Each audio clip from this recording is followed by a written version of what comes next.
Hello everyone. AP EAMCET seat అలాట్మెంట్కి సంబంధించి కాలేజ్లో రిపోర్ట్ చేసే టైంలో డాక్యుమెంట్స్ ఏమేమి సబ్మిట్ చేయాలి, ఒరిజినల్స్ ఇవ్వాలా, జిరాక్స్ ఇస్తే సరిపోతుందా, అలాగే సెకండ్ రౌండ్ వెళ్ళే వాళ్ళు కూడా కంపల్సరీగా ఇవ్వాలా, కంపల్సరీగా రిపోర్ట్ చేయాలనేది డీటెయిల్స్ ఎక్స్ప్లెయిన్ చేస్తాను. సెల్ఫ్ రిపోర్టింగ్ అలాగే కాలేజ్ జాయినింగ్ రిపోర్టింగ్ సంబంధించి ఆల్రెడీ వీడియో చేశాను. డిస్క్రిప్షన్లో ఆ వీడియో లింక్ ఇస్తాను, చెక్ చేసుకోండి. మెయిన్గా మనకి ఎవరైతే ఫస్ట్ ఫేలో సీట్ వచ్చిందో వాళ్ళు రిపోర్ట్ చేసేవాళ్ళు ఖచ్చితంగా మీ అలాట్మెంట్ ఆర్డర్ డౌన్లోడ్ చేసుకోండి. అలాగే జాయినింగ్ రిపోర్ట్ మీరు వెబ్సైట్లో సెల్ఫ్ రిపోర్ట్ చేసిన తర్వాత జాయినింగ్ రిపోర్ట్ వస్తుంది. ఆ జాయినింగ్ రిపోర్ట్ అనేది డౌన్లోడ్ చేసుకోండి.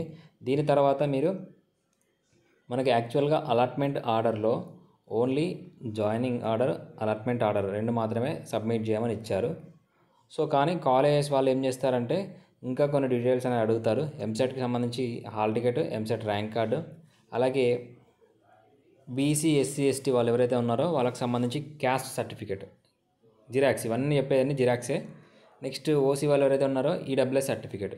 సో ఇది జిరాక్స్ తీసుకొని వెళ్ళాలి. నెక్స్ట్ ఆధార్ కార్డు, స్టూడెంట్కి సంబంధించి Aadhaar card xerox. Next 10th marks memo xerox. Next transfer certificate. So ఇంటర్మీడియట్కి సంబంధించి ట్రాన్స్ఫర్ సర్టిఫికేట్ అండి. ఇది కొన్ని కాలేజెస్ ఒరిజినల్ అడుగుతాయి. సో ఒకవేళ మీరు సెకండ్ రౌండ్కి వెళ్దాం అనుకుంటే అప్పుడు మీరు జిరాక్స్ అనేది సబ్మిట్ చేయడానికి ట్రై చేయండి. వాళ్ళు ఒరిజినల్ అడుగుతారు. ఒకవేళ మళ్ళీ ఇస్తాము సెకండ్ రౌండ్ తర్వాత అనుకుంటే సెకండ్ రౌండ్ ఖచ్చితంగా ఇస్తారు సీట్ వస్తే. సో ఒరిజినల్ ఇవ్వడానికి ట్రై చేయండి. లేదు అంటే జిరాక్సే సబ్మిట్ చేయండి. అలాగే స్టడీ సర్టిఫికేట్స్, ఇంటర్మీడియట్ వరకు స్టడీ సర్టిఫికేట్స్ మీరు ఎక్కడెక్కడ చదివారు అనేది 6th క్లాస్ నుంచి ఇంటర్మీడియట్ వరకు లేదా 1st క్లాస్ నుంచి ఇంటర్మీడియట్ వరకు ఉన్నా కానీ ఆ సర్టిఫికేట్స్కి సంబంధించి జిరాక్స్ అనేది సబ్మిట్ చేయండి. Next latest pass photo size. So latest ఏ ఫోటో అయినా పర్లేదు. మీరు అప్లై చేసే టైంలోనే ఇవ్వాలా, ఎంసెట్ అప్లై చేసినప్పుడు ఇవ్వాలా అని రూల్ ఏం లేదు. మీ దగ్గర ఏ ఫొటోస్ ఉంటే ఆ ఫొటోస్ అనేది సబ్మిట్ చేయండి. ఓకేనా. సో ఈ డాక్యుమెంట్స్ అనేది వాళ్ళకి సబ్మిట్ చేయాలి. జిరాక్స్ కాపీసే, ఒరిజినల్స్ ఎక్కడ ఇవ్వాల్సిన అవసరం అయితే లేదు.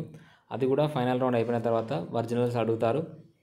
అలాగే కాలేజ్లో మీరు జాయిన్ అవుతున్నారంటే అడ్మిషన్ ఫీజు అనేది అడుగుతారు. ప్రతి కాలేజ్లో 10,000 నుంచి 15,000 వరకు అడ్మిషన్ ఫీజు అయితే ఉంటుంది. అది కూడా మీకు రీఫండ్ ఉంటుందా అనేది అడగండి. ఒకవేళ సెకండ్ రౌండ్లో మీకు సీట్ వస్తే ఒక 2,000, 3,000 లేదా 5,000 కట్ చేసుకొని రిమైనింగ్ అమౌంట్ మీకు ఇస్తారా లేదా అనేది కూడా అది కనుక్కోండి.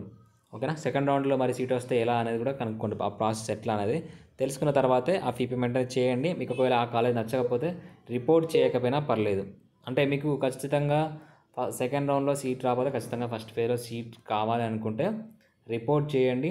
లేదు నాకు అవసరం లేదు, ఫస్ట్ రౌండ్ సీట్ అసలుకే వద్దు అనుకుంటే మాత్రం రిపోర్ట్ చేయాల్సిన అవసరం లేదు. రిపోర్ట్ చేయకుండా మీరు సెకండ్ రౌండ్కి ఎలిజిబుల్ అవుతారు.